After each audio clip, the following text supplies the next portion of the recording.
GPS જેવી એક બીજી સિસ્ટમ આવે જીઆઈએસ. જીઆઈએસનો મતલબ થાય geographic information system. Geographic information system. તો આ શું છે એ આપણે સમજીએ. આ આખી એવી વસ્તુ છે કે માની લો કે કોઈ પણ મેપ હોય તો મેપ કંઈ સરખો કામ ન કરે. મેપનો કોઈ મતલબ નથી. ફોર એક્ઝામ્પલ સમજો કે 73 નંબરના પાના ઉપર મેં મેપ આપેલો છે તો કે આ ઇન્ડિયાનો મેપ છે, પણ શું આમાં કંઈ ખબર પડે છે?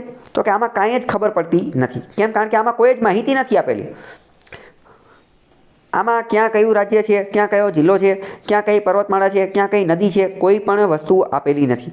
તો આ તો એક રીતે બ્લેન્ક મેપ છે. બ્લેન્ક મેપ છે. આમાં કોઈ પણ આના કોઈ હાથ પગ નથી. આ એકદમ કોરું છે. તો જ્યારે નકશા બની ગયા, નકશા બન્યા પછી એની અંદર અમુક પ્રકારની ઇન્ફોર્મેશન લોડ કરવી પડે. એની અંદર અમુક માહિતી નાખવી પડે કે ક્યાં કઈ નદી છે, ક્યાં પર્વત છે. એટલે કે એ તો જે રીતનો નકશો બનાવીએ એ રીતનું. જિયોગ્રાફિક મેપ હોય તો ભૂગોળની માહિતી આપવી પડે. ભૌગોલિક આપણે મનુષ્ય વસ્તુના આધારનો મેપ હોય તો એ રીતની માહિતી આપવી પડે. તો આ બધી જે માહિતી ફિટ કરવી ને એને જ કહેવાય GIS, geographic information system. Information એટલે કે માહિતી, જિયોગ્રાફિક એટલે કે ભૌગોલિક. ભૌગોલિક માહિતી એની અંદર ફિટ કરવી એને કહેવાય જીઆઈએસ. શબ્દ ખબર પડી? જીઆઈએસ એટલે શું? તો કે બ્લેન્ક મેપ એટલો બધો કંઈ કામનો નથી. એમાં બધી માહિતી ફિટ કરવી. સૌથી પહેલાં કયું કામ થશે? તો સૌથી પહેલું કામ તો બ્લેન્ક મેપ બનશે ને. તાત્કાલિક તો અંદર માહિતી ફિટ નહીં થઈ જાય. તો કે સૌથી પહેલાં બ્લેન્ક કોરો મેપ બનશે અને એની અંદર પછી જીઆઈએસ દ્વારા માહિતી ફિટ કરવામાં આવશે. એ માહિતી કેવી હોય? તો એ કોઈ પણ નદી ને નાણાંને જે બધી વસ્તુ હોય એ બધું એમાં હોય. ખ્યાલ આવ્યો કે ન આવ્યો?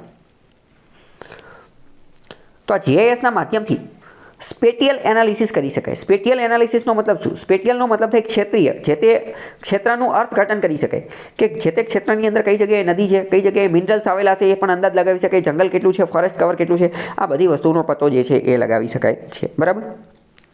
તો આને કહેવાય જીઆઈએસ.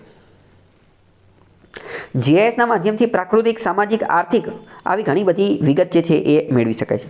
જીઆઈએસના બે ભાગ છે, એક તો વેક્ટર અને એક તો રાસ્ટર. વેક્ટર અને રાસ્ટર. પણ આ બધાનો ઉપયોગ માટે જે છે એ વિશેષ અભ્યાસ અને પ્રશિક્ષણ જે છે એ લેવું પડતું હોય છે. એ તો મેં આમે પહેલાં તમને કીધું હતું કે આ બધું બનાવવા માટે, નકશા બનાવવા માટે પણ અલગ કોર્સ ને એવું બધું કરવું પડતું હોય છે. ઓકે, કંઈ ડાઉટ હોય તો પૂછો.